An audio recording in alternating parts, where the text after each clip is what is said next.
Hello dear pharma aspirants, welcome to GDC classes. आज इस video में हम डिस्कस करने वाले हैं आरआरबी फार्मासिस्ट का प्रीवियस ईयर क्वेश्चन पेपर जो कि 2019 में हुआ था। 2019 का ये पेपर हुआ था कुल 277 पोस्ट के लिए या वैकेंसीज के लिए, और इसी पेपर पे हम डिराइव करेंगे कि 2024 का पेपर किस तरह से आ सकता है, किस तरह से आने के चांसेस है, कौन से इंपॉर्टेंट टॉपिक है, कितने डेप्थ में पूछा जा रहा है, ये सारी चीजें हम डिस्कस करेंगे। सो हम ओरिजिनल पेपर डिस्कस करने वाले हैं, जैसे कि आप देख सकते हैं। वन बाय वन सारे क्वेश्चन देखेंगे। ये है पार्ट 1 ऑफ दिस वीडियो, जिसमें हम 1 to 50 क्वेश्चंस डिस्कस करेंगे, एंड पार्ट 2 में 50 to 100 क्वेश्चन डिस्कस करेंगे।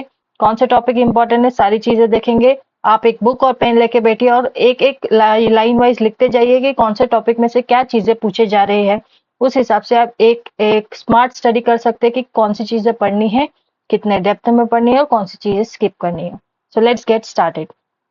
The very first question is hammer mill जो था वो कौन से प्रिंसिपल पे वर्क करता है। Hammer mill works on the principle of A compression, B cutting, C impact and D attrition. आपको यहाँ पे करेक्ट आंसर दिखाई दे रहा होगा, लेकिन हमारा जो मेन मोटिव है ये वीडियो बनाने का कि आपको एक पहले तो करेक्ट आंसर मिल जाए, एंड देन उसके बाद आप करेक्ट आंसर की तरफ कैसे डिराइव हो सकते हैं, क्या इंपॉर्टेंस है, किस तरह से आ सकते हैं, ये सारी चीजें जानना है। So stay tune.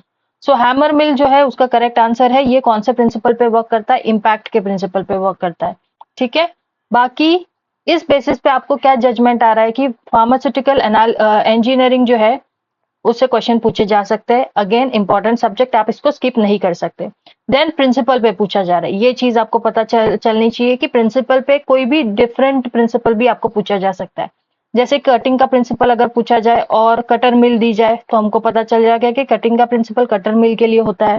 देन आपको पूछा जा सकता है एट्रिशन, एट्रिशन के लिए हम लोग बॉल मिल याद रख सकते हैं। ठीक है, इस तरह से आपको सारे जो ऑप्शंस है उनको भी एक बार देखना है कि ये ऑप्शंस क्यों दिया गया, एग्जामिनर के माइंड में ऐसा क्या था, एग्जामिनर क्या नेक्स्ट टाइम पूछ सकता है। सी एग्जामिनर जो होगा ना वो जब 2024 का पेपर बनाएगा वो 2019 का पेपर बेसिकली फर्स्ट प्रेफरेंस पे रखेगा और उसी को जज करके वो क्वेश्चंस बनाएगा। तो हमेशा याद रखना जो ऑप्शंस दिए गए हैं उसको भी एक बार एनालाइज करो कि ये ऑप्शन दिया तो क्यों दिया गया ऑप्शन, और इसका आंसर क्या है, इसका एक्सप्लेनेशन क्या है, वो सारी चीजें जो कि हम इस वीडियो में देखने ही वाले। सो कटिंग का जो प्रिंसिपल है वो कटर मिल में यूज किया जाता है, बॉल मिल में एट्रिशन का प्रिंसिपल होता है।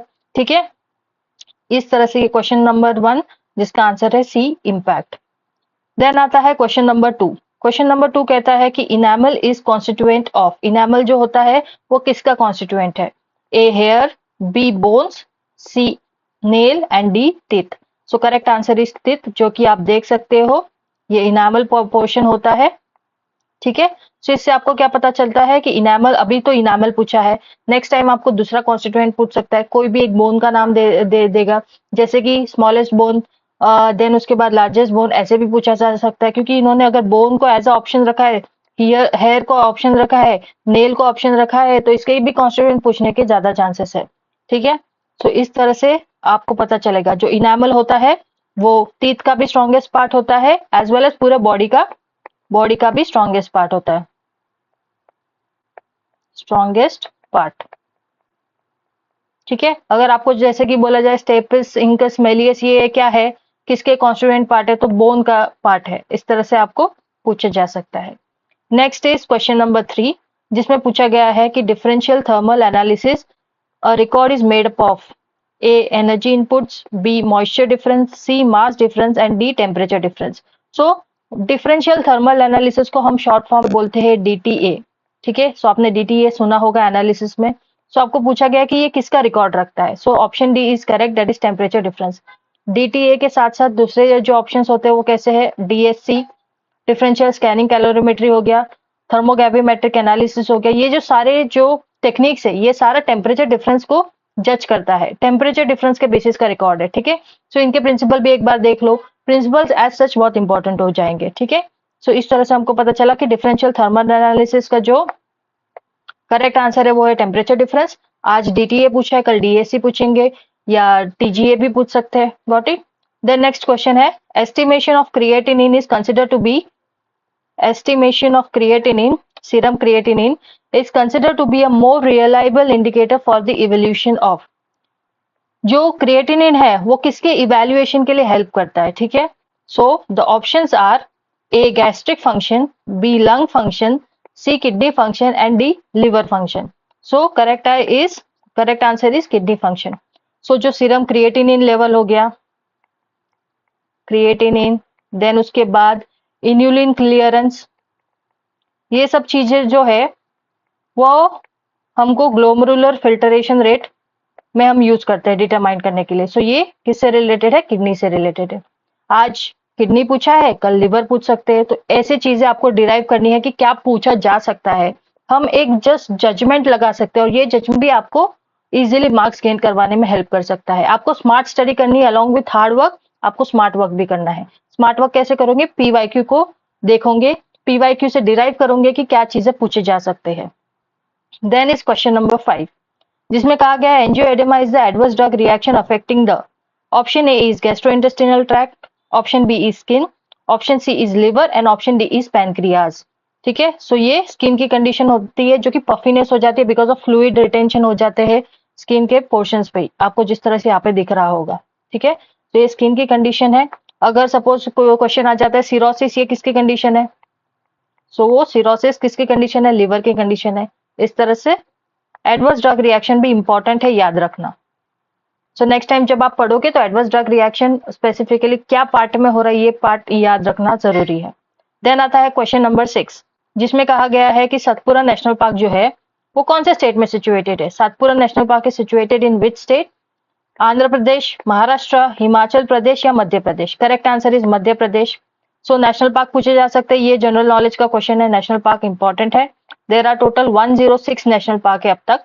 एंड आपको मुझे कमेंट में बताना है कि लार्जेस्ट नेशनल पार्क कौन सा है एंड स्मॉलेस्ट नेशनल पार्क कौन सा है.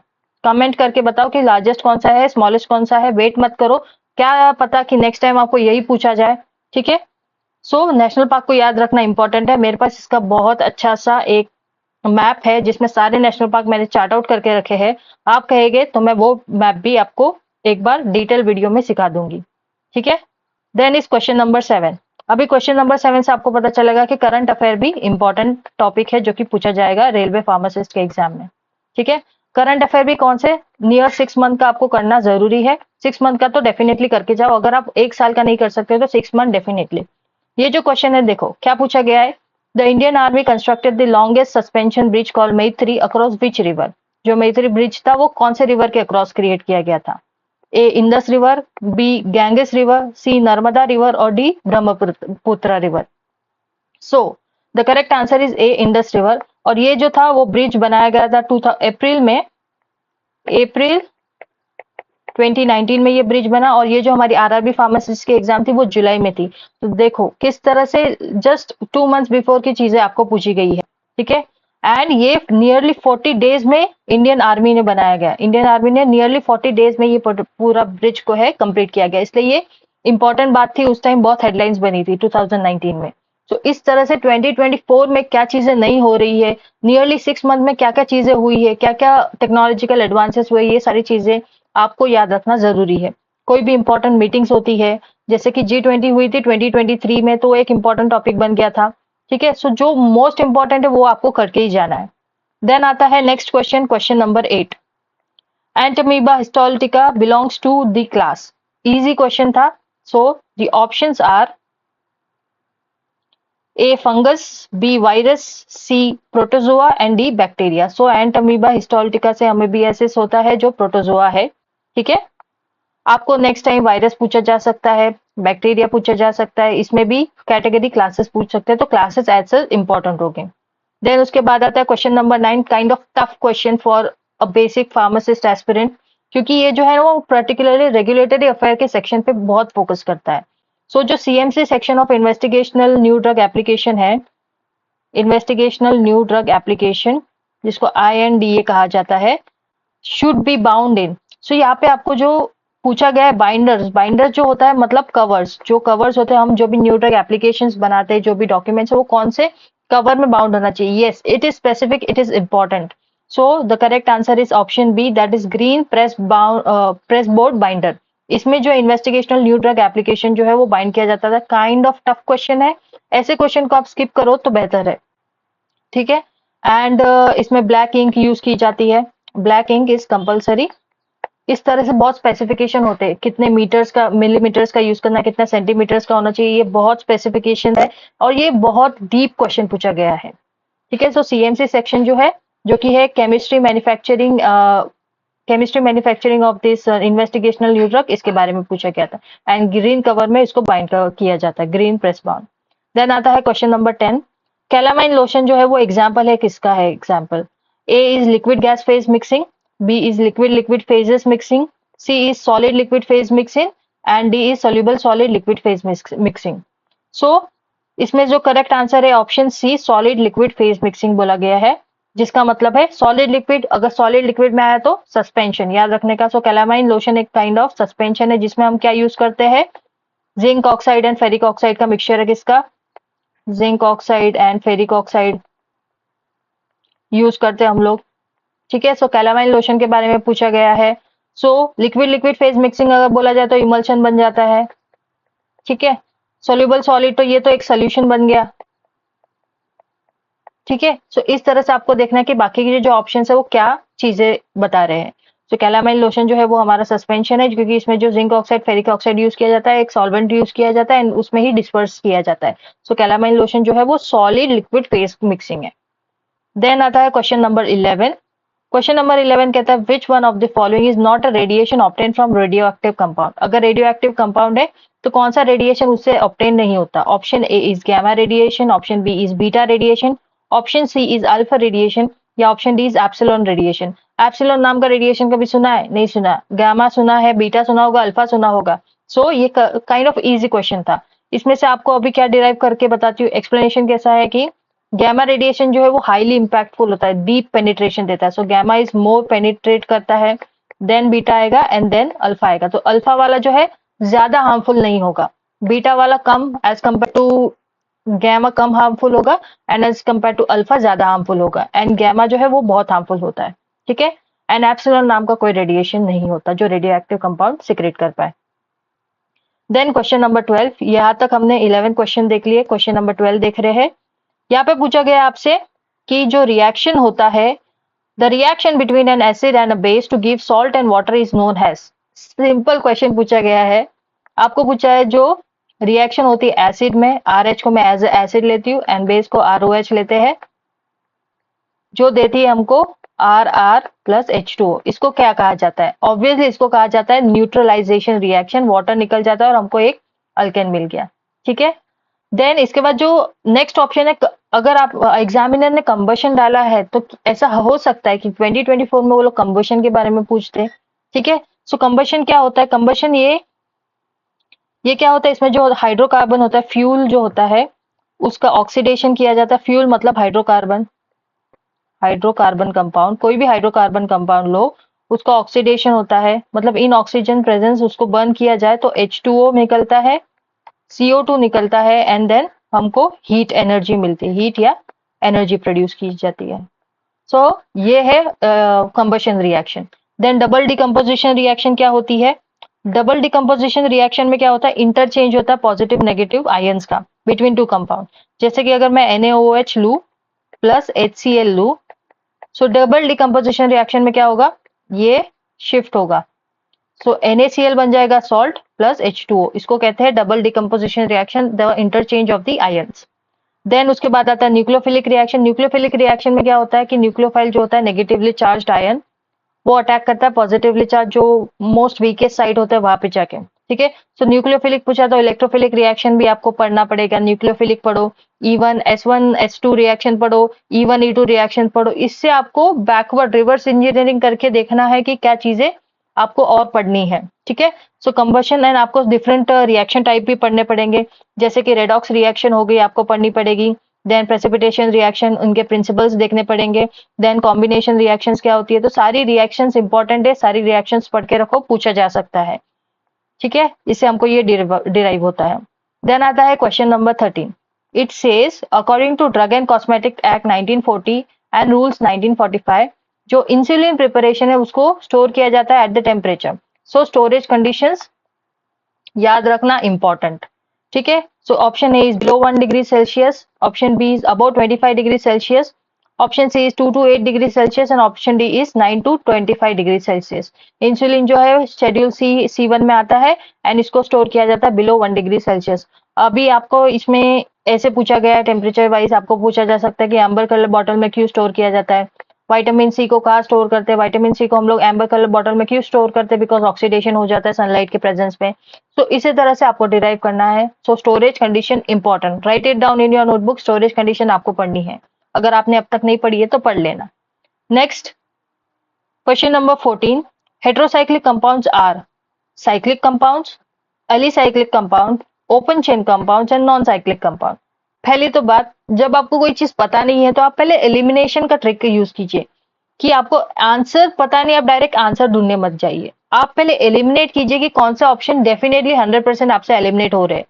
ओपन चेन कंपाउंड और नॉन साइक्लिक कंपाउंड दोनों भी एक ही बात है, दोनों भी one and the same thing है, तो दोनों आंसर नहीं हो सकते। तब आप आ जाओगे 50-50 क्वेश्चंस पे। ओपन चेन कंपाउंड यानी कि straight chain compound, chain types compound जैसे कि CH2 CH2 CH3 CH2 CH3, ये एक ओपन चेन कंपाउंड हो गया। एंड इसी कंपाउंड को नॉन साइक्लिक बोला जाता है क्योंकि ये साइक्लिक फॉर्म में प्रेजेंट नहीं है। ठीक है, ये हो गया। एलिसाइक्लिक कंपाउंड क्या होता है कि चेन होगा, रिंग टाइप ऑफ स्ट्रक्चर्स होंगे एंड साइड में कोई एलिफेटिक चेन अटैच्ड होगी, मोर देन वन रिंग हो सकती है, इसको कहते हैं एलिसाइक्लिक कंपाउंड। जो हमारा हेट्रोसाइक्लिक कंपाउंड होता है, जैसे कि मैं एग्जाम्पल लूंगी मैं पायरेन का। ठीक है, सो इसमें क्या होता है, सॉरी फ्यूरेन का, नॉट पायरेन का, फ्यूरेन का एग्जाम्पल ले रही हूँ, जिसमें आपको दिख रहा है oxygen as a hetero atom, इसलिए इसको हेट्रोसाइक्लिक साइक्लिक बोला गया है, मतलब साइक्लिक कंपाउंड है। तो आप ज्यादा से ज्यादा इस क्वेश्चन में कहाँ कंफ्यूज होते हैं अगर आप ये पेपर दे रहे होते फर्स्ट एंड सेकंड ऑप्शन में, क्योंकि साइक्लिक साइक्लिक दोनों में दिया गया है, बाकी में यहाँ पे तो डायरेक्टली नॉन साइक्लिक बोला है। तो ये ऑप्शन आना इज नॉट, मतलब ये तो आपको पहले ही एलिमिनेट हो चुका होगा। तो इन दोनों में से कंफ्यूजन आपको दोनों में से सिर्फ एलिसाइक्लिक में और साइक्लिक में होता है। तो हेट्रोसाइक्लिक में बोला तो ये साइक्लिक कंपाउंड आता है, एलिसाइक्लिक तो हेट्रोसाइक्लिक कंपाउंड्स नहीं होते। हेट्रोसाइक्लिक कंपाउंड में बाहर साइड चेन अटैच नहीं है, एलिसाइक्लिक कंपाउंड में it is kind of ring जिसमें एलिफेटिक ब्रांचिंग हो सकती है। ठीक है, सो ये हो गया क्वेश्चन नंबर 14 जिसका आंसर है साइक्लिक कंपाउंड। देन आता है हमारा नॉन फार्मा क्वेश्चन, जिसमें बोला है bye selling a CPU at ₹6785 a man makes a profit of 15%। सो इससे पता चला कि प्रॉफिट एंड लॉस वाला जो टॉपिक है वो इंपॉर्टेंट है, कर लेना। आपको नॉन फार्मा में मैं एक बताती हूँ कि नॉन फार्मा में आपको सारे टॉपिक्स को टारगेट नहीं करना है। आपको नॉन फार्मा में जो आपका बेस्ट टॉपिक है, जो आपको बेस्ट आप कर सकते हो और उसी पे टाइम यूज करना, यूटिलाइज करना। जो चीजें आपको नहीं जम रही है उसको छोड़ देना। ठीक है, एंड जो इंपॉर्टेंट यहाँ पे मैं बताने वाली हूँ, जिस तरह से क्वेश्चन पूछे गए हैं वो तो जरूर से करके जाना। ठीक है, तो आपको पूछा गया कि by selling a CPU man को प्रॉफिट होता है 15% का। At what price should he sell it to make a profit of 25%। जब वो 15% पे जब वो 6785 में बेच रहा था तब 15% का प्रॉफिट हुआ। जब अब उसको चाहिए कि 25% का प्रॉफिट चाहिए, तो वो कौन से सेलिंग प्राइस पे उसको सेल करे। सो इससे आपको क्या मिला, सेलिंग प्राइस जो मिली वो कितनी है 6785 जब थी, तब हमको 15% का प्रॉफिट हुआ था। ठीक है, अभी हमको ढूंढना है कि सेलिंग प्राइस कौन सी होनी चाहिए जिससे हमको 25% का प्रॉफिट हो सके। तो इसको किस तरह से सॉल्व करना है, आई डोंट हैव स्पेस। ठीक है, इसको किस तरह से सॉल्व कर सकते हैं आप। द करेक्ट आंसर इस मैं बताती हूँ ऑप्शन ए। कैसे डिराइव होता है हम देखते हैं। सो एक फॉर्मूला है, याद रखो, profit percent of profit is equal to selling price minus cost price divide by cost price into 100। ठीक है, अभी मुझे बताओ कॉस्ट प्राइस को हम लेंगे x, क्योंकि हमको पता नहीं है कॉस्ट प्राइस क्या है। x लेने के बाद हम x में जब 15% ऑफ प्रॉफिट मिलाएंगे, ये कॉस्ट प्राइस हो गई, ये सेलिंग प्राइस हो गई। तो सेलिंग प्राइस में जब हम कॉस्ट प्राइस मिलाएंगे तब हमको मिलेगा, सॉरी सेलिंग प्राइस में जब हम जो कॉस्ट प्राइस है उसमें अब जब हम प्रॉफिट परसेंट मिलाएंगे तब हमको मिलेगा selling price. Got it. So जब हमने selling price is equal to X plus उसमें 15% का प्रॉफिट मिला है, तब cost price is equal to X, जब हमने उसमें 15% का प्रॉफिट मिला है तब हमको 6785 का सेलिंग प्राइस मिला। अब हमको सेलिंग प्राइस ढूंढना है, तो हम कितना ये मिलाएंगे x। ठीक है, सो इसमें पहले हम लोग x की वैल्यू ढूंढते हैं। तो 15% को हम लोग पॉइंट में कन्वर्ट करेंगे तो ये होगा 0.15x, क्योंकि 15% ऑफ x देख रहे हैं, ठीक है। सो सेलिंग प्राइस जो है वो हमारी 6785 है। 15% प्रॉफिट दे रही है। 15% प्रॉफिट पे हमको सेलिंग प्राइस, जब हम एक पर्टिकुलर प्रोडक्ट को 6785 में बेचते हैं तब हमको 15% का प्रॉफिट मिलता है। देन एक्स है ये कॉस्ट प्राइस, उस पे 15% ऑफ एक्स पे हमको मिल रहा है, एक्स पे हमको 15% मिल रहा है, तो हमारी सेलिंग प्राइस क्या थी 6785। सो हमने इसको सॉल्व करने के लिए 6785 लिया, ये यहाँ पे हमने पॉइंट में कन्वर्जन किया, ये हो गया 1.15x इज इक्वल टू 6785, ठीक है। देन उसके बाद x की वैल्यू सॉल्व करेंगे तो हमको मिलता है 5900। अभी इसी चीज में हमको ये जो है ये याद रखो, इसमें ही हम देखते हैं कि x को जब हमने 15% ऑफ प्रॉफिट, कॉस्ट प्राइस में जब हमने 15% प्रॉफिट मिला है तो 6785 सेलिंग प्राइस मिली। हमको सेलिंग प्राइस नंबर 2 ढूंढनी है, तो सेलिंग प्राइस नंबर 2 हमको कितने 25% ऑफ प्रॉफिट पे ढूंढनी है, तो क्या सेलिंग प्राइस आनी चाहिए। सो 25% ऑफ एक्स पे ढूंढना है और हमको ये वाली सेलिंग प्राइस ढूंढनी है, ठीक है। सो एक्स तो हमको मिल चुका है अभी, that is 5900 plus 0.25x is equal to, यहाँ पे हमको सेलिंग प्राइस मिलेगी, सेलिंग प्राइस नंबर 2, ठीक है। यही हमको ढूंढने बोली गई है कि कौन से कैसे कितने प्राइस पे उसे सेल करना है ताकि उसको 25% प्रॉफिट हो सके। सो इसका जो आप सॉल्व करोगे 5900 plus 0.25 into 5900 is equal to selling price number 2, ठीक है। तो इसको सॉल्व करने के बाद आपको जो आंसर आएगा वो आएगा 7375। सॉल्व करके अभी देख लो, मैं एक बार लास्ट बार वापस समझा देती हूँ कि मैं क्या बोली। सेलिंग प्राइस एक दी गई है, जब 15% प्रॉफिट था तब हमने उसको 6785 में सेल किया, तब हमें 15% प्रॉफिट हुआ। अब हमको ढूंढना है सेलिंग प्राइस नंबर 2, जिसमें हम कितने पे सेल करें ताकि हमको 25% प्रॉफिट हो सके। हमने लिया पहले एक्स को हमने लिया एज अ कॉस्ट प्राइस, ठीक है, कॉस्ट प्राइस को एक्स कंसिडर किया, उसी कॉस्ट प्राइस पे 15% प्रॉफिट आ रहा है, तो 15% प्रॉफिट को मल्टीप्लाई किया उस कॉस्ट प्राइस से, तो हमको सेलिंग प्राइस मिला। देन उसको हमने क्या किया, पॉइंट में कन्वर्जन किया एंड उसको सॉल्व करके हमको एक्स का वैल्यू मिल गया। एक्स का वैल्यू बाद में हमको इसमें सब्सटीट्यूट क्या किया कि 25% पे प्रॉफिट चाहिए और सेलिंग प्राइस ढूंढना है। हमारे पास एक्स है, हमारे पास प्रॉफिट परसेंट है, हमको सेलिंग प्राइस ढूंढना है, तो इजी हो गया क्योंकि एक्स हमने ढूंढ लिया। 5900 जो हमने ढूंढा हुआ एक्स था उसी को 0.25 पॉइंट में कन्वर्जन किया, देन ये एक्स की वैल्यू भी सब्सटीट्यूट की एंड उससे हमको सेलिंग प्राइस नंबर 2 मिल गया, that is 7375। So profit and loss के फॉर्मूले सारे याद रखो, बेसिक कैसे सॉल्व करते हैं उसको याद रखो, ज्यादा डेप्थ तक जाने की जरूरत नहीं है। Then next is question number, before moving to question number 16, आपको अगर कोई भी फार्मा रिगार्डिंग कोई भी टॉपिक पढ़ना हो या फार्मासिस्ट एग्जाम दे रहे हो, कोई भी गवर्नमेंट फार्मासिस्ट एग्जाम, तो आप ये theory pharmacist finger tip book जो कि हमारी जीडीसी क्लासेस ऐप पे मिल जाएगी। जीडीसी क्लासेस ऐप अगर आपको डाउनलोड करना है तो आप प्ले स्टोर में जाइए, इसका डिस्क्रिप्शन बॉक्स में भी आपको लिंक मिल जाएगा, वहां से भी आप डाउनलोड कर सकते हैं, या तो फिर डायरेक्ट प्ले स्टोर पे जाइए, जीडीसी क्लासेस डालिए, आपको ये लोगो मिलेगा एंड इसको डाउनलोड कर दीजिए। एंड बाकी आप वहां से ये फार्मासिस्ट फिंगर टिप्स की बुक मंगा सकते हैं, आपके लिए बहुत बेनिफिट हो सकता है, बिकॉज यहाँ पे थ्योरी भी है एंड ऑब्जेक्टिव क्वेश्चन भी है, तो थ्योरी पढ़ के आप ऑब्जेक्टिव सॉल्व करके आपकी बेटर प्रिपरेशन कर सकते हो।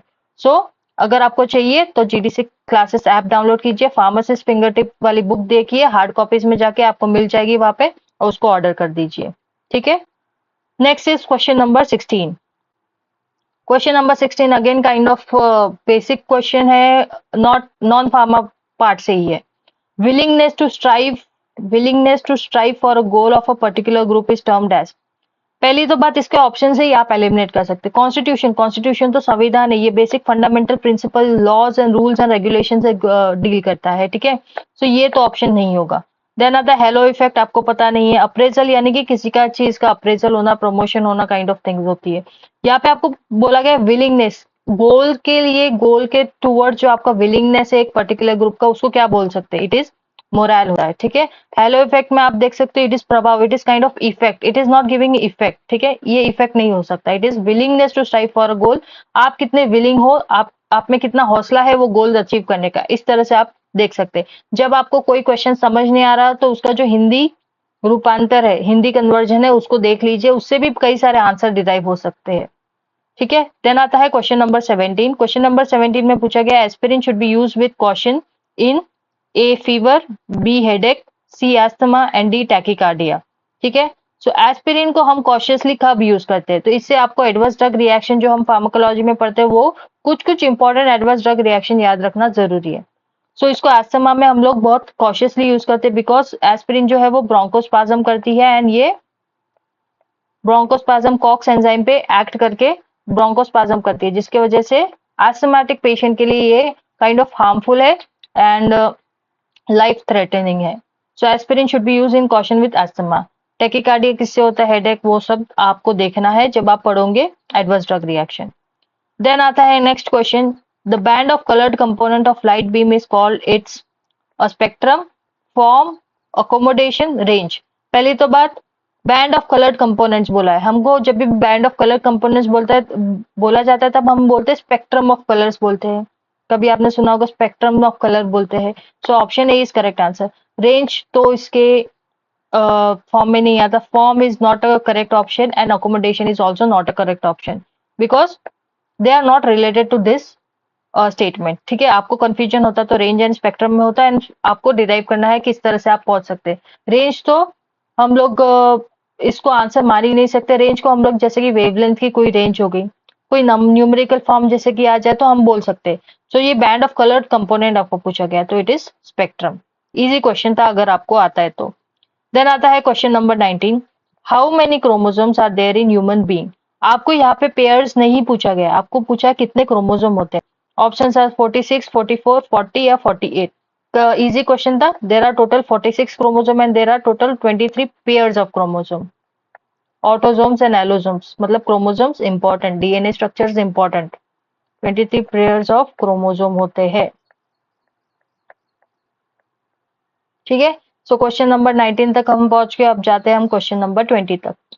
अगेन नॉन फार्मा पार्ट से, Patna city is situated on the bank of river Yamuna, Mahanadi, Brahmaputra या गैंगस या गंगा।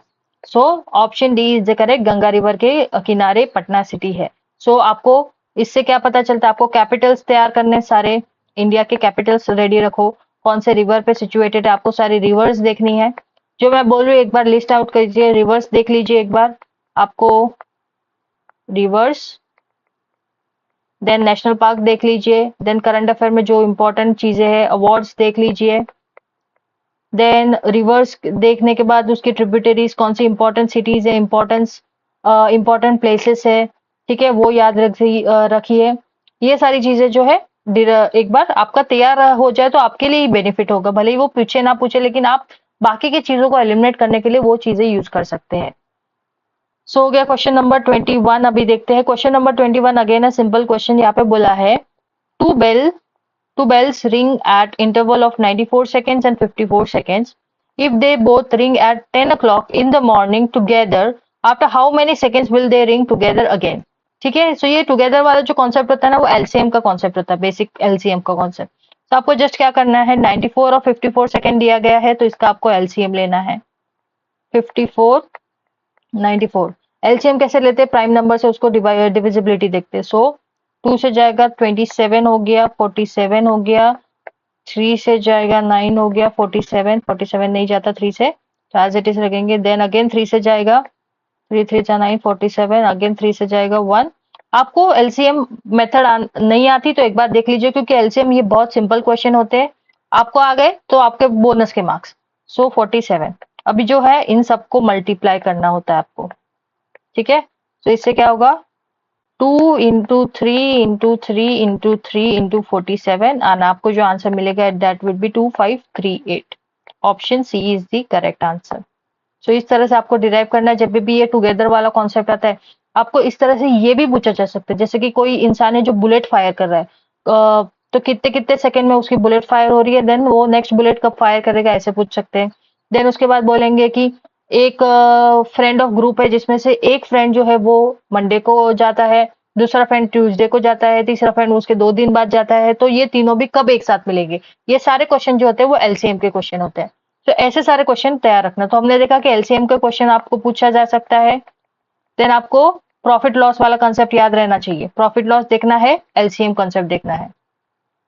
देन उसके बाद ये जो क्वेश्चन है, क्वेश्चन नंबर 22, अगेन जो है डिविजिबिलिटी वाला क्वेश्चन है। सो रिमाइंडर थ्योरम याद रखना, आपको रिमाइंडर थ्योरम तैयार करो एंड उसके साथ साथ आपको डिविजिबिलिटी वाला चीजें रेडी रखना है, ठीक है। डिविजिबिलिटी रूल्स जो होते हैं सारे नंबर्स के, वो डिविजिबिलिटी रूल याद रखो। डिविजिबिलिटी रूल जो है वो मोस्टली आपको 7 नंबर का पूछा जाता है, 3 नंबर का पूछा जाता है, 11 नंबर का पूछा जाता है, ठीक है। वो रूल तैयार रखो। इसको किस तरह से सॉल्व करते हैं, let's see. On dividing a number, कोई भी नंबर है, नंबर है जो आपको पता नहीं है, by 413 we get 58 as a reminder.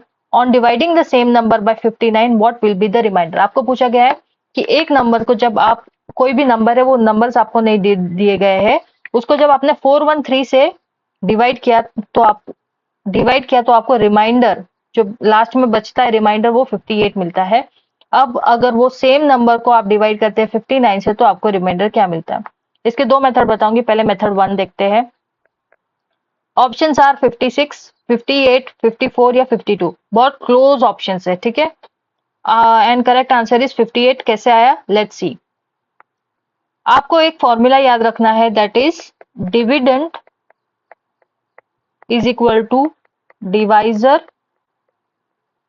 Into quotient plus remainder. ये फॉर्मूला आप लिख लो, इसको याद रखो, कहीं ना कहीं ये जरूर आपको काम करेगा। Dividend is equal to divisor into quotient plus remainder, ठीक है।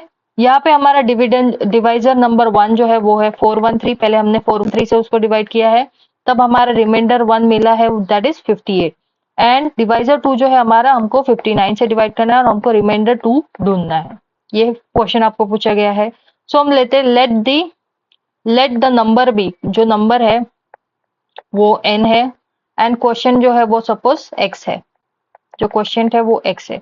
सो आप कैसे सॉल्व करोगे, जो डिविडेंड है जिसको हम डिवाइड कर रहे हैं वो n है, देन उसके बाद डिवाइजर क्या है, 413 है। ये पहला जो मेथड है वो प्राइम फैक्टराइजेशन मेथड है, इसमें आपको फैक्टर्स ढूंढने हैं, ठीक है। 413 हो गया into question is x plus remainder कितना है, remainder is 58, remainder number 1। Then n 413 के फैक्टर्स क्या हो सकते हैं, 413 के फैक्टर्स है 59 इंटू 7 इंटू x प्लस 58। सो 413 के फैक्टर्स है ये, ठीक है। सो इससे हमको क्या पता चलता है कि 59 जो है, जब ये 59 एज अ डिवाइजर हम यूज करेंगे तो वो ये वाले नंबर को टोटली डिवाइड कर सकता है और हमें 58 एज अ रिमाइंडर मिलेगा। तो हमको यहाँ से रिमाइंडर 2 मिल गया है, क्योंकि हमने 413 का फैक्टर्स देखा, फैक्टर से पता चला कि 59 का ये क्या है, फैक्टराइजेशन है। एंड हमको रिमाइंडर जो बचेगा लास्ट में वो है 58, बाकी का ये जो नंबर मिलेगा वो टोटली डिवाइड हो जाएगा, ठीक है। ये चीज से हमको पता चला कि 58 is a correct answer. Then इसके बाद एक सेकेंड मेथड होती है, जिसमें क्या होता है कि जो आपको डिवाइजर दिया गया है उसमें जो रिमाइंडर है उसको ऐड करो, आपको मिल गया कितना, 471। एंड 471 को आपको बोला नेक्स्ट चीज क्या बोली गई है कि इसको नेक्स्ट डिवाइजर जो है 59 से डिवाइड करो। तो इसको डिवाइड करने के बाद आपको जो मिलेगा वो मिलेगा 58 as a remainder. Method 2 easy है, आपको जस्ट क्या करना है, जो भी आपको डिवाइजर दिया गया है उसमें वो रिमाइंडर ऐड करो, तो आपको वो नंबर मिल जाएगा। वो नंबर को देन आपको नेक्स्ट 59 से डिवाइड किया तो आपको रिमाइंडर मिल गया 58। तो ये दो क्वेश्चन हो गए। रिमाइंडर थ्योरम आपको करना है, डिविजिबिलिटी आपको करना है। जो प्राइम फैक्टराइजेशन जो है, फैक्टर्स भी आपको किस तरह से ढूंढने आने चाहिए, फैक्टर्स को ढूंढना सीख लो। एंड यस, डिविजिबिलिटी रूल पक्का से करके जाना, ठीक है। देन उसके बाद आता है क्वेश्चन नंबर 23। क्वेश्चन नंबर 23 में बोला है the Chadha cup is related to which game और स्पोर्ट। अगेन आपको करंट अफेयर में देखना है कौन से स्पोर्ट अभी चल रहे हैं, रिसेंटली कुछ इनोवेशन हुआ है, कुछ नया चीज आई है, तो वो सारी चीजें आपको देखनी है। Option A is football, option B is cricket, option C is badminton या option D is chess. So अगर आपको पता है तो पता है, नहीं तो आपको स्किप करना है। So option C is the correct answer, that is Chadha cup जो है वो रिलेटेड है बैडमिंटन से। Then is question number 24। The transformation of the larvae into adult through a drastic changes is called reverse osmosis, metamorphosis, menopause या budding, ठीक है। तो इसमें से menopause तो आप पहले एलिमिनेट करोगे, क्योंकि menopause जो है वो menstrual cycle से रिलेटेड है, जब मेंस्ट्रुअल साइकिल का पॉज हो जाता है आफ्टर सर्टेन एज। सो ये मेंस्ट्रुअल साइकिल से रिलेटेड है, तो हम ऑप्शन सी को एलिमिनेट करते हैं, क्योंकि यहाँ पे हमको ट्रांसफॉर्मेशन बोला है लार्वे का, किसमें, एडल्ट में। ड्रास्टिक चेंज, उसको चेंज को क्या कहा जाता है। बर्डिंग जो स्टेज होता है वो असेक्सुअल रिप्रोडक्शन में होता है, जिसमें एक्सटर्नली अटैच्ड जो बर्ड होता है वो ग्रो होते रहता है। एक्सटर्नली अटैच जो पेरेंट सेल होता है, उसको एक्सटर्नली अटैच्ड होता है और ये खुद पहले ग्रो होगा एंड देन वो सेल्फ डिटैच्ड होके एक न्यू ऑर्गेनिज्म में कन्वर्ट हो जाता है। इसको असेक्सुअल रिप्रोडक्शन का पार्ट बोलते हैं, बर्डिंग। इसके अलावा आपको सारे असेक्सुअल रिप्रोडक्शन के पार्ट्स देखने पड़ेंगे। बर्डिंग पूछा गया तो नेक्स्ट टाइम कुछ और पूछ सकते हैं, ठीक है। आपको मेंस्ट्रुअल साइकिल याद होनी चाहिए, वो भी पूछ सकते हैं, क्योंकि अगर मेनोपॉज आ गया तो उससे रिलेटेड जो एग्जामिनर है वो ये डाल सकता है कि मेंस्ट्रुअल साइकिल के स्टेजेस पूछ सकता है।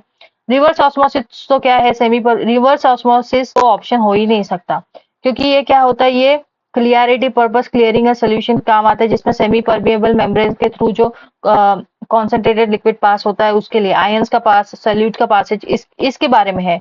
सो ये लार्वे से तो कोई रिलेशन नहीं था। तो Metamorphosis is the term which is use, जो कि ट्रांसफॉर्मेशन किया जाता है, मेटामॉर्फोसिस होता है एक लार्वे का अडल्ट में, ठीक है। Then is question number 25। We have reach to 50% of this topic. इस वीडियो लेक्चर के 50% पे आ चुके हैं हम। Liquid membrane system is also called as, liquid membrane system को क्या कहा जाता है, also called as what. A nano capsule, B multiple emulsion, C aquasomes and D वायरोसोम।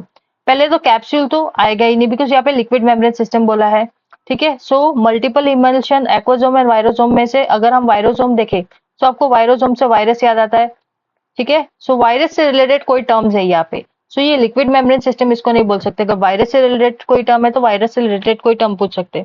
सो वायरोसोम क्या होता है, it is a specialised liposome, specialised liposome होते हैं with virus particle, with virus particles. So एक स्पेशलाइज्ड लाइपोसोम है विथ वायरस पार्टिकल। एक्वासोम क्या होता है, aquasome are the nano particle carrier system, एक नैनो पार्टिकल कैरियर सिस्टम है aquasome, ठीक है। तो ये भी अगेन लिक्विड मेम्ब्रेन सिस्टम इसको नहीं कहा जाता। देन लिक्विड मेम्ब्रेन सिस्टम जो है इसको फ्लूइड या क्वासी फ्लूइड फेज में, लिक्विड मेम्ब्रेन सिस्टम है इसको फ्लूइड या क्वासी फ्लूइड फेज बोला जाता है, जिसमें एक जो फ्लूइड होता है in which this liquid membrane will separate two immiscible liquid with this liquid membrane. दो इमिसिबल लिक्विड को टू इमिसिबल लिक्विड को जो सेपरेट करता है वो लिक्विड मेम्ब्रेन होता है। एंड दो इमिसिबल लिक्विड हम लोग इमल्शन में देखते हैं, ठीक है, इसलिए हम लोग इमल्शन बनाते हैं। तो ये ऑप्शन जो था वो बी ऑप्शन से रिलेटेड था, दैट इज मल्टीपल इमल्शन को बोला जाता है liquid membrane system. Got it, ये था क्वेश्चन नंबर 25। देन आता है question number 26। Dash is a synthetic polymer, कौन सा है इसमें से सिंथेटिक पॉलीमर कौन सा है। Option A is gliadin, then option B is chitosan, option C is caprolactone and option D is पुलुलेन। सो इसमें जो ऑप्शन है जियालिडिन क्या है, ये एक ग्लूटन का कंपाउंड है, ग्लूटन का कॉन्स्टिट्यूएंट है। और ग्लूटन हमको किससे मिलता है, वीट, राई, बार्ले, वीट, बार्ले, इन सब चीजों से हमको ग्लूटेन मिलता है। सो ये तो नेचुरल है, this is not a synthetic polymer. Chitosan हमको कहाँ से मिलता है, चीटोसिन हमको क्रस्टेशियन स्पीशीज से मिलता है, जैसे कि क्रस्टेशियन स्पीशीज हो गए, क्रैब्स, श्रिम्प्स, ठीक है, इनसे मिलता है चीटोसिन। अगेन ये नेचुरल हो गया। पुलुलेन जो है वो क्या है, पॉलीसैकेराइड कंपाउंड है, पॉलीसैकेराइड कंपाउंड है जो कि ईस्ट से मिलता है। एंड माल्टोट्रायोज कंसिस्ट ऑफ माल्टोट्रायोज, माल्टोट्रायोज रहता है, पॉलीसैकेराइड कंपाउंड है, ईस्ट से मिलता है। जबकि कैप्रोलैक्टोन जो है वो बेयर विलिगर रिएक्शन से मिला जाता है, केमिकली सिंथेसाइज्ड है, बेयर विलिगर रिएक्शन से मिलता है। अब यहाँ से आपको ढूंढना है कि बेयर विलिगर रिएक्शन क्या होती है। अगेन आपका होमवर्क है बेयर विलिगर रिएक्शन देखो। सो हमको यहाँ पे क्वेश्चन का आंसर मिल गया, दैट इज कैप्रोलैक्टोन जो है वो एक सिंथेटिक पॉलीमर है, बेयर विलिगर रिएक्शन से हमको मिलता है, ठीक है। बाकी का सारी चीजें हमने देख ली, बाकी के सारे नेचुरल कंपोनेंट्स में आते हैं। देन आता है question number 27। Spreading coefficient is a factor to be considered in the preparation of solution, lotion. Then next option is elixir या ऑइंटमेंट, ठीक है। एलिक्सर, ऑइंटमेंट, लोशन या सोल्यूशन, इनमें से स्प्रेडिंग कोएफिशिएंट किस में यूज किया जाता है? एलिक्सर नहीं होगा और सोल्यूशन नहीं होगा, ऑप्शन बचेगा लोशन या ऑइंटमेंट। अभी ऑइंटमेंट जो होता है वो थिक प्रिपरेशन होता है, तो इसमें हमको स्प्रेडिंग कोएफिशिएंट का यूजफुल नहीं, लेकिन लोशन को हमको रब करके लगाना होता है, सॉरी विदाउट रबिंग लगाना होता है, तो हमका इसका जो स्प्रेडेबिलिटी है उसको हमको चेक करना पड़ता है। तो लोशन में हम लोग स्प्रेडिंग कोएफिशिएंट का यूज किया जाता है, एंड ये विदाउट रबिंग हम यूज करते हैं। याद रखो, विदाउट रबिंग अगर पूछा जाए और आपको ऑप्शन दिया जाए तो lotion is the correct answer. So spreading coefficient जो है हम लोशन का देखते हैं। देन आता question number 28, the very easy question. जो रेशो है number of atom of water H/O, H/O का क्या रेशो है वाटर मॉलिक्यूल में? तो H 2 यूज करते हैं और वाटर 1 यूज करते हैं, H2O। सिंपल था, इसी तरह से आपको पूछा था। अगर आप ज्यादा ही घाई में हो गए उस टाइम पे तो आप 1:2 भी कर सकते हो। सो आपको देखना है पहले H पूछा है कि पहले O पूछा है, तो आपको पहले H बोला है इसलिए H 2 होते हैं एंड ऑक्सीजन कितना होता है? 1 होता है। Got it? Question number 28 done. Then आता है क्वेश्चन नंबर 29। क्वेश्चन नंबर 29 बोलता है magnesium sulphate is commonly known as Rochelle salt, Epsom salt, flower of sulphur या लाइमस्टोन। लाइमस्टोन पहले एलिमिनेट ऑप्शन, बिकॉज स्टोन है ये। मैग्नीशियम सल्फेट को limestone कैसे बोल सकते हैं? No logic. देन उसके बाद आता है रोशेल सॉल्ट। रोशेल सॉल्ट को एप्सम सॉल्ट, ठीक है, we got it the answer कि मैग्नीशियम एप्सम सॉल्ट को मैग्नीशियम सल्फेट बोलता है। लेकिन नेक्स्ट क्वेश्चन में नेक्स्ट इस बार आपको पूछा जा सकता है रोशेल सॉल्ट क्या होता है। So what is Rochelle salt? It is potassium sodium tartrate tetrahydrate. So ये ऑप्शन देके आपको पूछा जा सकता है, या इसी को क्वेश्चन बना के आपको पूछा जा सकता है कि रोशेल सॉल्ट क्या है? It is potassium sodium tartrate tetrahydrate, ठीक है। देन फ्लावर ऑफ सल्फर को क्या बोला जाता है? रोम्बिक सल्फर भी बोला जाता है, रोम्बिक सल्फर या रोल ऑफ सल्फर बोला जाता है। अगर पूछा जाए तो आपके लिए बोनस मार्क अगेन, बिकॉज आपने पीवाईक्यू देख के रखे थे and this is advantageous for you. So flower of sulphur को रोम्बिक सल्फर या रोल ऑफ सल्फर भी बोला जाता है। एंड नेक्स्ट इज, ये चीज याद रखो और मुझे कमेंट करके बताओ कि ब्लू विट्रॉल मतलब क्या एंड व्हाइट विट्रॉल मतलब क्या। Comment it down now.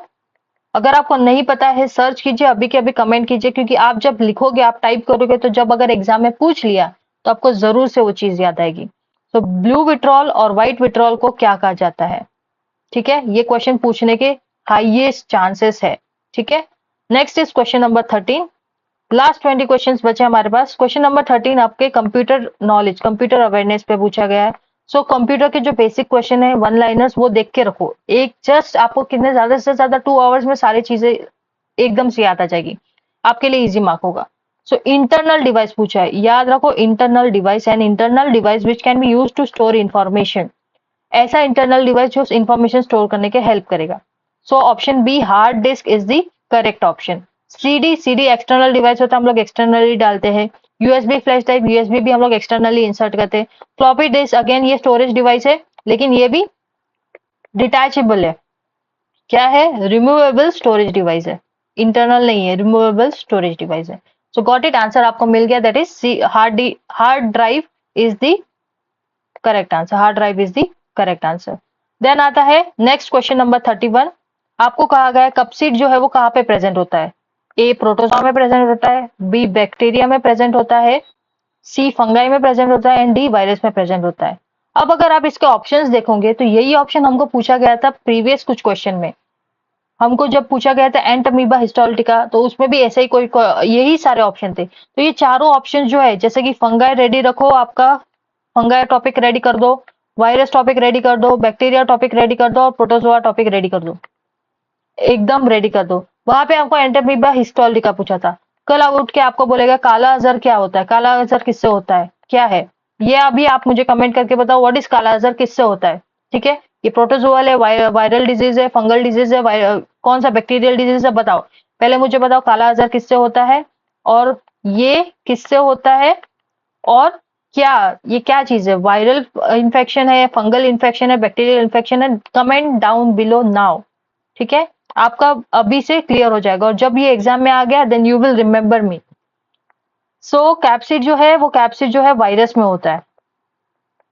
अगर आपने वायरस का स्ट्रक्चर देखा होगा तो उसमें जो बाहर का एक्सटर्नल कोटिंग होता है उसको कैप्सिड बोला जाता है, वो प्रोटेक्ट करता है। आपको ये क्वेश्चन पूछा जा सकता है, एंड मुझे लगता है ये हाई चांसेस है ये क्वेश्चन पूछने के कि आपको पूछा जाए कि जो वायरस है क्या वो एक्सटर्नल मीडिया में ग्रो हो सकता है। वायरस जो है वो हमेशा ह्यूमन बॉडी में ग्रो किया जाता, ह्यूमन बॉडी में मल्टीप्लाई होता है, एक्सटर्नल मीडिया में कभी मल्टीप्लाई नहीं होता। तो अगर बोला जाए कि the following of the option जो है वो एक्सटर्नल मीडिया में वी कैन ग्रो एक्सेप्ट, सो आपको ये ही 4 ऑप्शन दिए जाएंगे, एंड देन उसमें से जो वायरस होगा वो करेक्ट आंसर होगा। इस तरह से आपको दिमाग लगाना है, थोड़ा सा एक्स्ट्रा रिवर्स इंजीनियरिंग अप्रोच से डिटरमाइन करना है। So question number 31, virus is the correct answer. Then again question number 32, जिसमें नॉन फार्मा टॉपिक है, जिसमें पूछा है there is 1950 1950 boys 1300 girls which are examined in a test, जिसमें से 42% of the boys and 36% of the girls pass the test and the percent of total failed. आपको यहाँ पे टोटल पूरे क्लास में से टोटल कितने फेल हुए वो जानना है, ठीक है, एंड उसका बताना है कि कितने फेल हुए। एंड वेरी क्लोज ऑप्शंस दिए गए, ऑप्शन इज 62.3, 62.4, 60.4 एंड 61.4। इससे एक चीज आपको डिटरमाइन हो जाएगी कि 4 ही आने वाला है, लास्ट में जो पॉइंट पे आएगा वो 4 आएगा। बस आपको आगे का डिटरमाइन करना है, क्या 62 है, 60 है या 61 है, ठीक है। तो हम डिराइव करते हैं किस तरह से आप इस पे पहुंच सकते हो। पहले तो आपको बोला है कितने बॉयज है टोटल 1950 बॉयज, ठीक है, ये हो गए 100% बॉयज। टोटल 1950 बॉयज है जिसको एग्जामिन किया है टेस्ट के लिए, तो total 1950 boys are 100% of the boys, ठीक है। इसमें से आपको बोला गया है 42% जो है वो पास है, तो बचे कितने, 100% में से 42% को माइनस करो, विल गेट 58% जो है वो फेल्ड है। उसी तरह से गर्ल्स का देखो, 1300 गर्ल्स है, मतलब 1300 इज 100%, उसमें से टोटल 36% गर्ल्स जो है वो पास्ड है, सो माइनस करो 100 में से 36, वी गेट 64% जो कि फेल्ड है। अब नाउ देखो टोटल क्लास में कितने बच्चे हैं, 1950 plus 1300 is 3250. This 3250 is total class 10, so it is 100% now.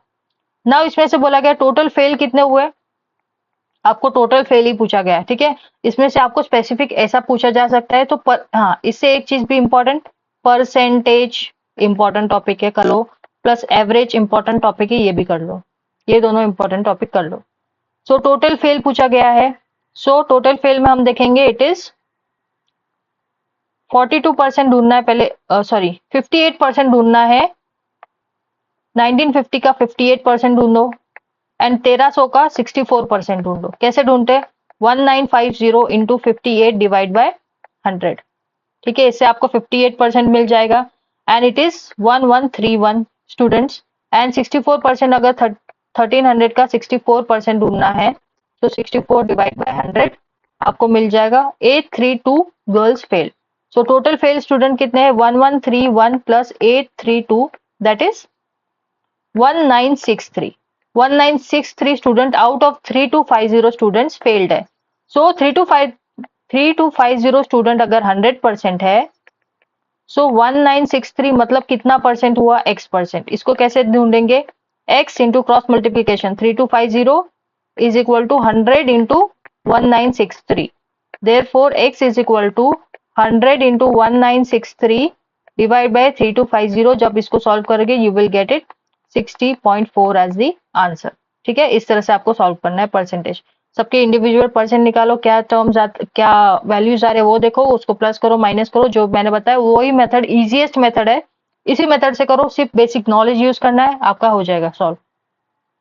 Then is question number 33, कहता है drugs which have high solubility and low permeability are called as. Again जो क्लासिफिकेशन है बीसीएस क्लासिफिकेशन, उससे question पूछा गया, इजी क्वेश्चन है। सो इसको मैंने याद रखा था, high low high low high high low low, high low high low high high low low, और ऊपर आएगा सॉल्युबिलिटी और उसके बाद आ गया परमिएबिलिटी, इस तरह से मैंने याद रखा था।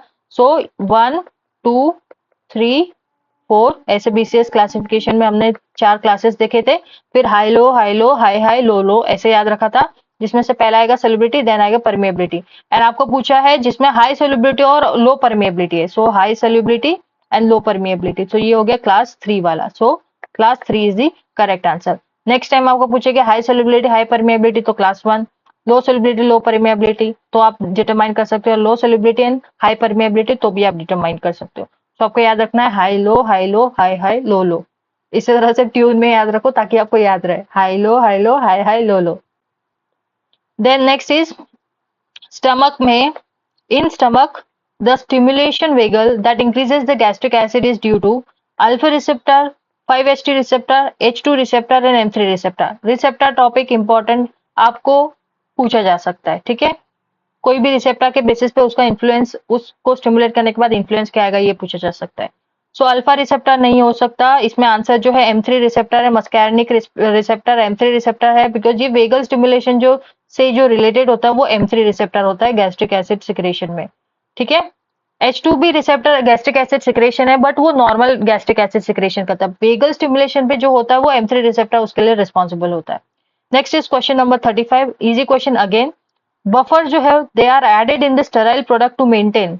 बफर्स क्यों ऐड करते हैं हम लोग एक स्टेराइल प्रिपरेशन में? क्या स्टेरिलिटी मेंटेन करने? Option A sterility, option B is pH, option C is viscosity, option D is isotonicity.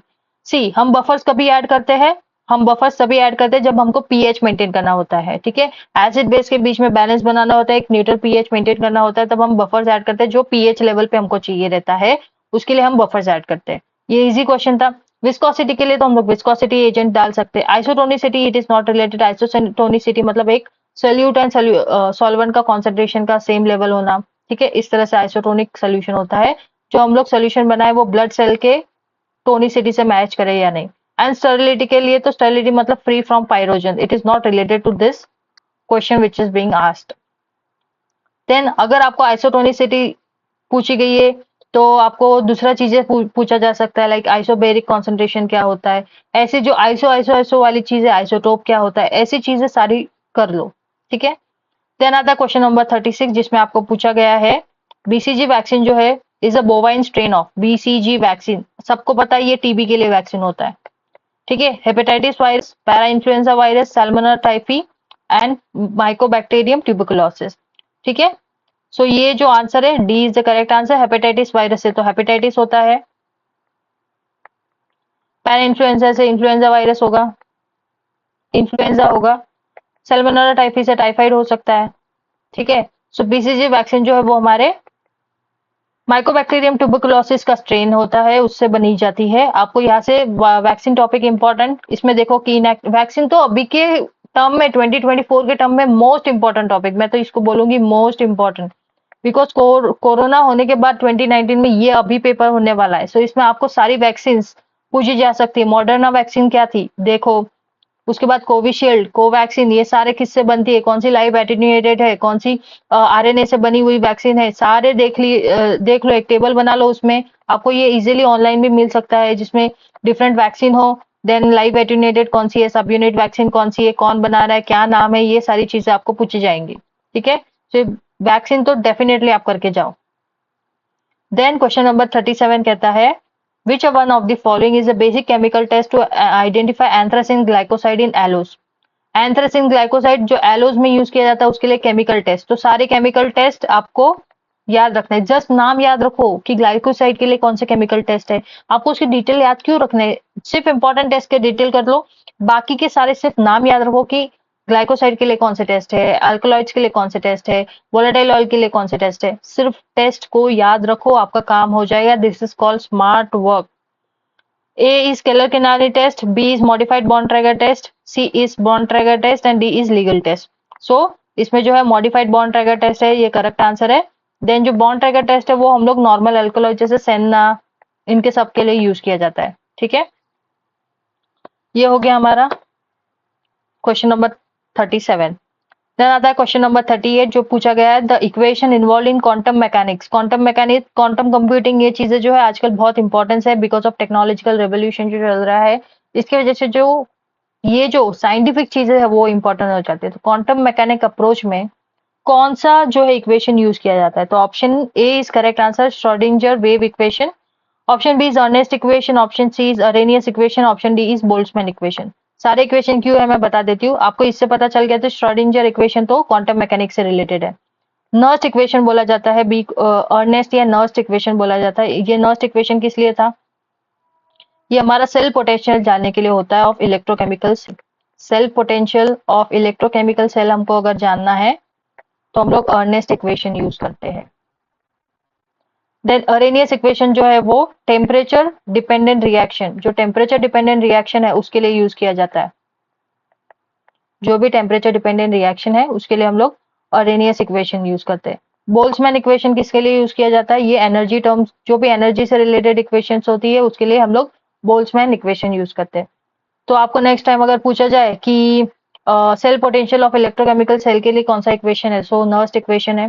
Then अगर आपको टेम्परेचर डिपेंडेंट कोई रिएक्शन है तो उसके लिए कौन सा इक्वेशन है, सो it is Arrhenius equation. And आपको बोल्ट्जमैन इक्वेशन जो है वो एनर्जी से रिलेटेड टर्म है, सो एनर्जी से रिलेटेड हुआ तो Boltzmann equation.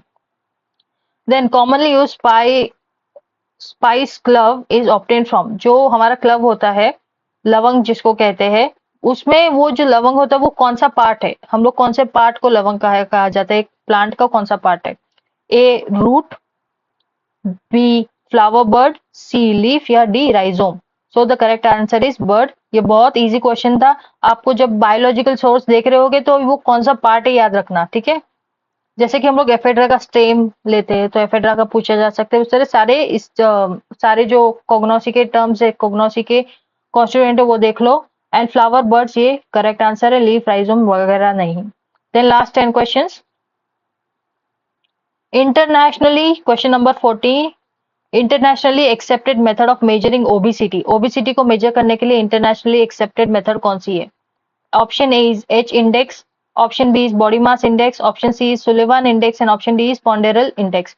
So body mass index is BMI जिसको कहा जाता है, बीएमआई हम लोग मेजर करते हैं। हमको अगर ओबेसिटी मेजर करनी है तो बीएमआई, अगर हमको लीननेस पतलापन अगर मेजर करना है तो इसके लिए पॉन्डेरल इंडेक्स है फॉर लीननेस। इसको इम्प्रूव्ड बीएमआई भी बोला जाता है। जैसे कि हम लोग ओबेसिटी अगर बीएमआई में देख रहे हैं, बीएमआई में हम बीएमआई यूज करते हैं ओबेसिटी के लिए। सो लीननेस मतलब पतलेपन के लिए हम लोग पॉन्डेरल इंडेक्स देखते हैं। इसको इम्प्रूव्ड बीएमआई भी बोला जाता है, improved BMI index. Then Sullivan index जो होता है वो डिसेबिलिटी फ्री लाइफ एक्सपेक्टेंसी। हम लोग हमारी जो लाइफ है वो डिसेबिलिटी फ्री लाइफ एक्सपेक्टेंसी अगर देखनी है तो हम लोग सुलिवान इंडेक्स देखते हैं, disability free life expectancy,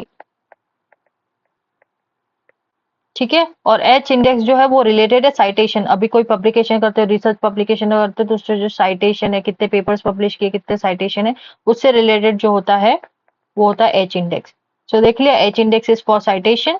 body BMI हम लोग ओबेसिटी के लिए है, तो लीननेस के लिए होगा पॉन्डेरल इंडेक्स जिसको इम्प्रूव्ड बीएमआई इंडेक्स भी कहा जाता है।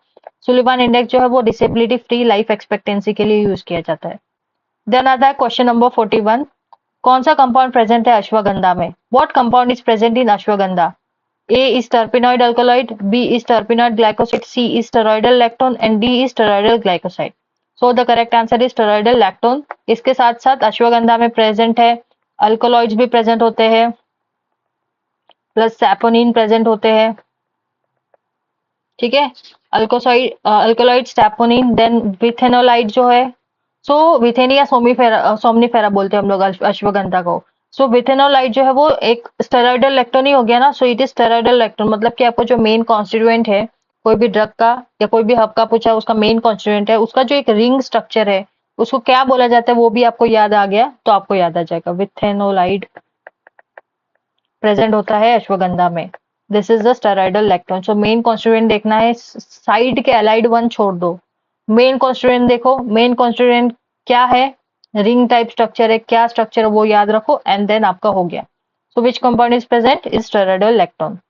देन उसके बाद आता है सोडियम बाइकार्बोनेट। जैसे कि हमने एप्सम सॉल्ट वगैरह देखा, वही क्वेश्चन यहाँ पे देखो, तो दो क्वेश्चन आपको मिल गए हैं जो कि आपको एक what is also known as type of पूछा गया है। तो ब्लू विट्रोल, व्हाइट विट्रोल जो मैंने अभी पूछा था वो मुझे जरूर से बताओ क्या है।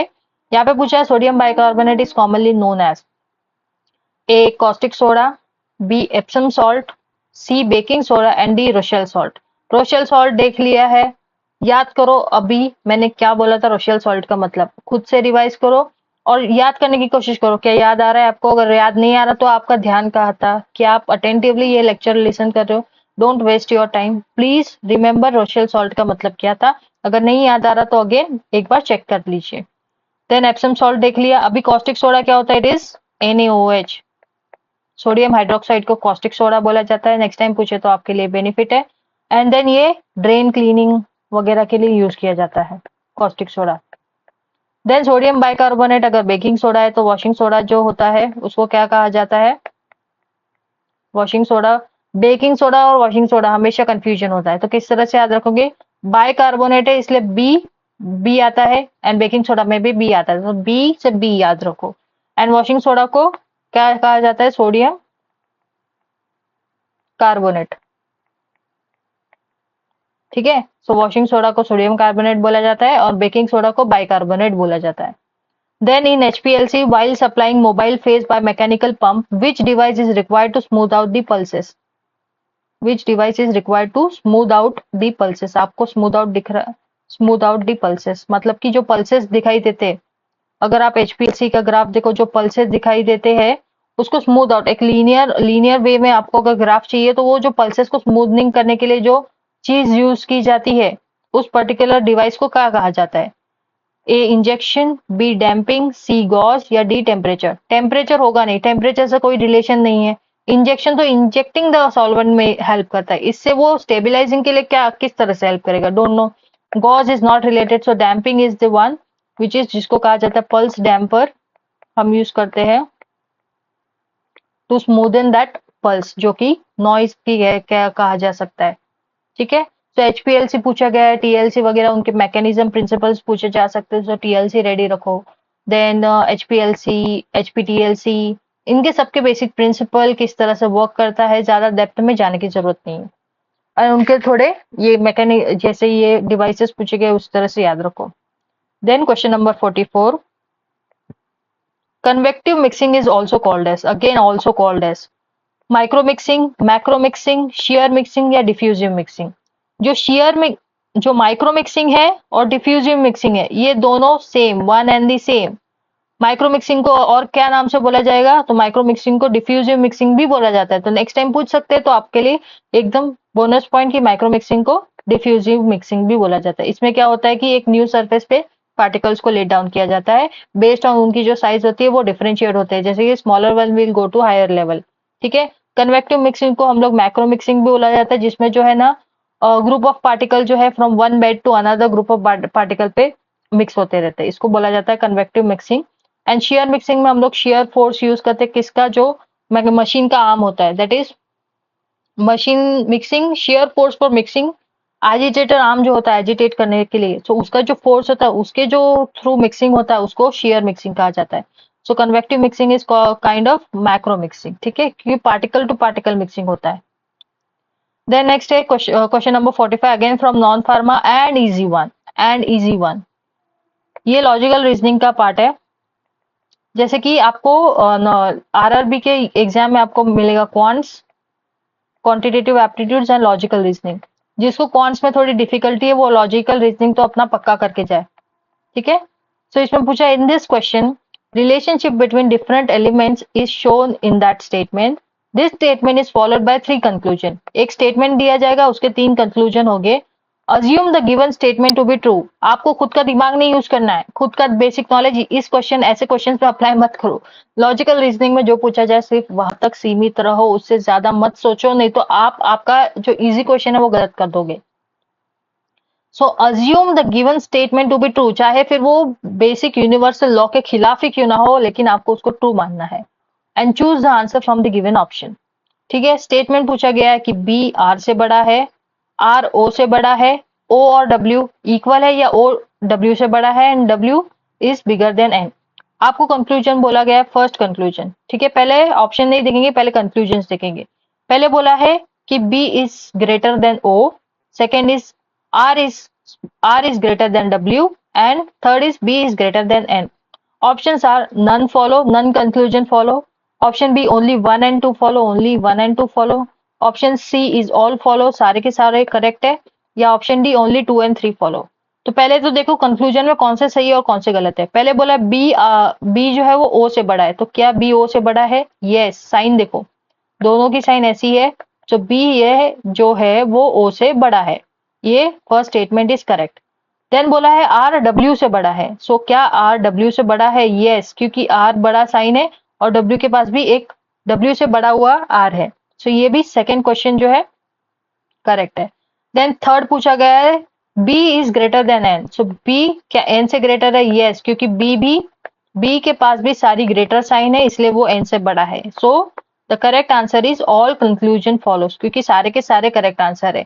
इसमें साइंस जो है वो आप देख लीजिए, यहाँ पे ओ और डब्ल्यू में क्या बोले, या तो ग्रेटर है या तो इक्वल टू है, तो हम लोग ग्रेटर भी कंसिडर कर सकते हैं, इक्वल भी कंसिडर कर सकते हैं, पर दोनों ही केस में बी जो है वो सबसे बड़ा है। ठीक है, so question number 45 done. Last 5 question देखेंगे हम एंड देन उसके बाद पार्ट 2 के लिए stay tune to this GDC channel. So fillers जो होते हैं, fillers are often incorporated into a polymer to enhance thickness, solubility, mechanical strength या viscosity। अभी नाम है fillers, something will be filling something। तो अगर मैं एक नॉर्मल, जैसे सपोज एक पॉलीमर का थ्रेड है, इस पे सपोज ये गैप्स है और इसके लिए मैंने फिलर्स डाले, फिलर्स ने जाके ये गैप्स ये कर दिए, फिल आउट कर दिए। सो ये क्या थिकनेस बढ़ा रहा है? किस हिसाब से थिकनेस बढ़ा रहा है भाई? थिकनेस तो वैसी की वैसी है, जो फिलर से बीच में गैप्स है, जो भी वॉइड है, वो चीज को फिल कर रहा है फिलर। सोल्यूबिलिटी का कोई टर्म ही नहीं है। Viscosity is not related to this, so it is mechanical strength, because ये वॉइड अगर भर जाए तो ये जो पर्टिकुलर पॉलीमर का थ्रेड है वो एकदम स्ट्रेंथन हो जाएगा कि नहीं? सो it is mechanical strength is the correct answer. इसको अगर बेसिक दिमाग से यूज करोगे तो भी आपको आंसर मिल जाएगा। ठीक है, then is question number 47, by which bond amino acids are joined together. जो अमाइनो एसिड्स है वो कौन से बॉन्ड से जॉइंट रहते हैं? सो एक अमाइनो एसिड दूसरे अमाइनो एसिड से अमाइड बॉन्ड से जॉइंट होते हैं, C double bond O N H, ये अमाइड बॉन्ड होता है। ठीक है, डायपोल डायपोल क्या होता है? डायपोल डायपोल तो अगर पार्शियली चार्ज ये जो होता है पार्शियली चार्ज मॉलिक्यूल उसमें होता है, जैसे कि अगर HCl जो देखें, जो कंप्लीटली दो मॉलिक्यूल, एक जो मॉलिक्यूल होता है वो दोनों कंप्लीट सेपरेशन नहीं दिखा सकते। अगर तो कंप्लीट सेपरेशन है, H पे पॉजिटिव है एंड Cl पे नेगेटिव है, कंप्लीट है, तो आयोनिक, आयोनिक में कंप्लीट सेपरेशन ऑफ चार्ज होता है। लेकिन जहाँ पे कंप्लीट सेपरेशन ऑफ चार्ज नहीं होता, उनमें जो इंटरैक्शन होता है उसको डायपोल डायपोल इंटरैक्शन कहा जाता है। सो HCl और HCl में अगर इंटरैक्शन हो रही है तो H पे पार्शियल पॉजिटिव चार्ज आएगा, Cl पे पार्शियल नेगेटिव चार्ज आएगा, सेम H पे पार्शियल पॉजिटिव चार्ज आएगा एंड Cl पे पार्शियल नेगेटिव चार्ज आएगा। और ये वाले Cl से जो H के तरफ बॉन्ड जाएगा, ये जो बॉन्ड दिख रहा है आपको, let me show you again, ये वाला जो बॉन्ड है इसको कहा जाता है डायपोल डायपोल बॉन्ड, क्योंकि ये प्रॉपर बॉन्ड भी फॉर्म नहीं होता, बिकॉज ये पार्शियली पॉजिटिव और नेगेटिव चार्ज से फॉर्म होता है। हाइड्रोजन बॉन्ड, अभी मुझे एक और क्वेश्चन पूछना है एंड ये प्रोबेबली ये पर्टिकुलर वीडियो के लिए लास्ट क्वेश्चन होगा जो आपको कमेंट में आंसर करना है। हाइड्रोजन बॉन्ड डीएनए में, डीएनए का स्ट्रक्चर देखो, उसमें फॉस्फोडाइस्टर बॉन्ड भी होता है। तो जो हाइड्रोजन बॉन्ड होता है वो किस दो एलिमेंट के बीच में होता है? हाइड्रोजन बॉन्ड हम कहाँ देखते हैं और फॉस्फोडाइस्टर बॉन्ड कहाँ देखते हैं? ये जरा मुझे बताओ कमेंट में, कमेंट डाउन करके कि हाइड्रोजन बॉन्ड कहाँ दिखता है। और ये प्रोबेबली आपका लास्ट क्वेश्चन जो मैं पूछ रही हूँ कि कमेंट में जाके लिखिए। ठीक है, so by which bond the amino acids are joint together. तो अमाइनो एसिड किससे जॉइंट होते हैं? They are through amide bond. Amide bond जो होता है वो, जिसको पेप्टाइड बॉन्ड भी बोला जाता है, पेप्टाइड बॉन्ड। ठीक है, सो ये हो गया क्वेश्चन नंबर 47। क्वेश्चन नंबर 48 कहता है कि कैल्सिटोनिन जो है वो कौन सीक्रेट करता है? A parathyroid gland, B thymus, C thyroid and D adrenal. So the correct answer is thyroid gland जो है, थायराइड ग्लैंड जो है वो कैल्सिटोनिन सीक्रेट करता है। कैल्सिटोनिन का फंक्शन क्या होता है? जो ब्लड में कैल्शियम का लेवल है उसको वो डिक्रीज, लो लेवल पे रखता है। एंड पैराथायरॉयड हार्मोन जो है उसमें से हमको पैराथायरॉयड हार्मोन्स पैराथायरॉयड ग्लैंड से हम लोग को पैराथायरॉयड हार्मोन मिलते हैं। ये जो पैराथायरॉयड हार्मोन्स होते हैं वो क्या करते हैं? ब्लड में कैल्शियम का लेवल बढ़ाते हैं। Got it? सो जो कैल्सिटोनिन का फंक्शन है उसका जो अपोजिट फंक्शन है वो किसमें मिलेगा? वो पैराथायरॉयड हार्मोन में। पैराथायरॉयड हार्मोन जो है वो कैल्सिटोनिन का अपोजिट फंक्शन करता है। ठीक है, एंड थाइमस ग्लैंड से हमको थाइमोसिन हार्मोन रिलीज होता है। एड्रिनल से हमको कॉर्टिकोस्टेरॉइड, कॉर्टिसोल जो होते हैं वो सब रिलीज होते हैं, ठीक है। सो ग्लैंड्स को देखो, ग्लैंड से कौन से हार्मोन्स रिलीज होते हैं वो सारे देख लो। देन यस, एंजाइम्स वगैरह याद रखो, ग्लैंड्स वगैरह याद रखो, ठीक है। एंड इसमें से हार्मोन्स कौन से रिलीज होते हैं याद रखो, उनका बेसिक फंक्शन वन लाइन में ये डन करके रखो। देन उसके बाद next question is question number 49, again easy question. कैसे, मैं बताती हूँ। आपको पूछा गया है कि अल्कोहल का डिहाइड्रेशन होने पर क्या मिलता है। So dehydration of alcohol leads to formation of A ester, B alcohol, C ether या डी अल्डिहाइड। पहले तो सबके स्ट्रक्चर्स आपके दिमाग में होना चाहिए। ईस्टर किस तरह से दिखता है, R C double bond O R, got it. Alcohol R O H, ether R O R, and aldehyde कैसे दिखता है, R C double bond O और एच। ये हो गया अल्डिहाइड का स्ट्रक्चर। अभी आपको बोला है डिहाइड्रेशन करना है अल्कोहल का, मतलब अल्कोहल में से H2O को बाहर निकालना है। सो अगर मैं रिएक्शन नॉर्मली लिखूं, ROH, ये अल्कोहल हो गया, कोई भी बेसिक अल्कोहल, उसका डिहाइड्रेशन मतलब -H2O। सो ये क्या बनेगा, इसके लिए हमको दो मॉलिक्यूल चाहिए रहेंगे। सो ROH है, ROH, इसमें क्या होगा, ये जो OH है या ये जो H हो या OH है, ये इसके साथ चला जाएगा, -H2O। -H2O होने के बाद हमें क्या मिलेगा, ROR, दैट इज ईथर मिलेगा। इसमें C डबल बॉन्ड आ ही नहीं रहा है, तो ये जो दो ऑप्शन होते हैं अल्डिहाइड और ईस्टर वाला, वो तो एलिमिनेट हो जाता। एंड अल्कोहल कैसे बन रहा है, यहाँ पे अल्कोहल बन रहा है, यहाँ पे ईथर बन रहा है, बिकॉज H2O बाहर निकल रहा है ना। एंड बचा के ये RO से ज्वाइन हो जाता है, ये वाला R इस RO से ज्वाइन हो जाता है, तो इससे हमको क्या मिलेगा, ईथर। तो पहले आपको क्या करना है, ऐसे टाइप ऑफ क्वेश्चन में हमेशा याद रखो कैसे करोगे, कि पहले सबके जो क्या बोलते हैं एक बेसिक जो फॉर्मेट है वो निकाल दो। देन उसके बाद आप डिहाइड्रेशन करने की कोशिश करो, -H2O, हमको डिहाइड्रेशन का मतलब पता है, तो ये बेसिक रिएक्शन तो हम आराम से कर सकते हैं। H2O को निकालने के बाद जो बचा हुआ कंपाउंड है उसको ज्वाइन करके देखो, जो कंपाउंड आया उससे हमको आंसर मिल जाएगा, ठीक है। This was question number 49। Then is question number 15। यहाँ पे जूरिस्प्रूडेंस का आपको क्वेश्चन पूछा गया है। सो जूरिस्प्रूडेंस अगेन टॉपिक इंपॉर्टेंट, इसमें से स्पेसिफिकली चैप्टर्स पे क्वेश्चन पूछा गया है।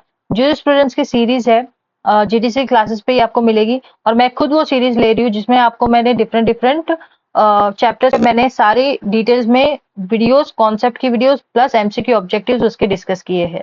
सो वो आपको हेल्प कर सकती है। बाकी आप जूरिस्प्रूडेंस का कंटेंट्स आपसे खुद से भी प्रिपेयर कर सकते हो, ठीक है। So, Chapter 3 of the Drug and Cosmetic Act 1940 and Rule 1945 give information about. Option A is Drug Technical Advisory Board. Option B is Import of Drug and Cosmetic. Option C is Provision related to Ayurveda, Siddha, Unani drugs. And Option D is Manufacturing, Sale and Distribution of Drug and Cosmetic. एक चीज हमेशा याद रखना, jurisprudence में अगर आपको कोई चीज आती है तो आती है, अगर नहीं आती तो नहीं आती। आप उसमें कोई तुक्का नहीं मार सकते, बिकॉज उसके लिए आपको नॉलेज उस चीज का होना जरूरी है। सो it is kind of like एक फैक्ट है कि आएगा तो आएगा, नहीं आएगा तो ये क्वेश्चन आपके फिर आपको छोड़ना ही पड़ेगा, काइंड ऑफ। सो ये जो आंसर है, इसका आंसर जो है option B is the correct answer, क्योंकि चैप्टर 3 जो है ड्रग एंड कॉस्मेटिक एक्ट का, उसमें आपको इंपोर्ट से रिलेटेड सारे प्रोविजन मिलेंगे, chapter 3। Then drug technical advisory board, DTAB के बारे में आपको मिलेगा chapter 2 of this act, chapter 2 में आपको डीटैप के बारे में मिलेगा। देन सी जो प्रोविजन है आयुर्वेदा, सिद्धा एंड यूनानी से रिलेटेड, वो आपको चैप्टर 4A में मिलेगा। चैप्टर 1 जो होता है वो इंट्रोडक्टरी चैप्टर होगा। चैप्टर 2 में आपको डीटैप के बारे में मिलेगा एंड अदर कंसल्टेटिव कमिटी के बारे में मिलेगा। चैप्टर 3 में आपको इंपोर्ट के प्रोविजन मिलेंगे। चैप्टर 4 में आपको manufacturing, sale and distribution of drug and cosmetic मिलेगा। This is chapter 4 and chapter 4A में आपको मिलेगा this provision related to Ayurveda, Siddha and यूनानी ड्रग। सो यहाँ तक हमने क्वेश्चन 50 तक डिस्कस कर लिया है। 51 से हम नेक्स्ट वीडियो में देखेंगे, पार्ट 2 के लिए स्टे ट्यून। एंड आपको कोई भी बुक्स चाहिए हो, कोई भी कंटेंट चाहिए हो या कोई भी क्लासेस चाहिए हो, तो आप जीडीसी ऐप को जाके विजिट कीजिए, प्ले स्टोर में जाइए, जीडीसी क्लासेस लिखिए, वहां पे आपको जीडीसी का ये लोगो मिल जाएगा। इस लोगो को डाउनलोड कीजिए, इंस्टॉल कीजिए, आपकी बेसिक इन्फॉर्मेशन डाल के आपका सब काम हो जाएगा। ये फार्मासिस्ट फिंगर टिप की बुक्स है, दोनों भी ऑब्जेक्टिव प्लस थ्योरी बुक है। कोई भी गवर्नमेंट एग्जाम, जितने भी गवर्नमेंट एग्जाम में आज तक क्या क्या क्वेश्चन पूछे गए वो ऑब्जेक्टिव बुक्स में आपको मिल जाएंगे। और उसी पे थ्योरी पूरी एक ही बुक में, जिसमें थ्योरी बुक में टोटल कलर्ड पेजेस है, 8 कलर्ड पेजेस की बुक है, यानी कि आपको बोर भी नहीं होने वाला वाइल स्टडिंग। टोटल 824 पेजेस है एंड ऑब्जेक्टिव में 592 पेजेस है। ऑब्जेक्टिव बुक्स पूरी सॉल्व कर लोगे, डन हो जाएगा। एंड देन थ्योरी बुक भी 824 पेजेस है, वो भी डन हो जाएगा। So do see this. इसके जो सैंपल्स है वो भी जीडीसी ऐप स्टोर में जाके आप जो सैंपल बुक है उसके देख सकते हो कि किस तरह से बनाई गई है बुक। अगर आपको अच्छी लगे तो आप बाय कीजिएगा। एंड कोई भी कंटेंट चाहिएगा तो जीडीसी ऐप को डाउनलोड कीजिए। अगर आपको वो लिंक चाहिए तो डिस्क्रिप्शन बॉक्स में जाके चेक कीजिए कि डिस्क्रिप्शन बॉक्स में वो लिंक दी गई है जीडीसी क्लासेस की। अगर आप iOS यूजर हो तो आपको माई इंस्टीट्यूट ऐप डाउनलोड करना पड़ेगा, उसमें जाके जीडीसी क्लासेस लिखना पड़ेगा एंड देन आपका जीडीसी क्लासेस ओपन हो जाएगा। ठीक है, so thank you so much for अब तक आपके ये वीडियो सुनने के लिए। And stay tuned for part 2, जहाँ पे हम लोग 51 से 100 क्वेश्चन डिस्कस करेंगे, इसी तरह से डिस्कस करेंगे। Thank you so much and stay tuned to GDC classes.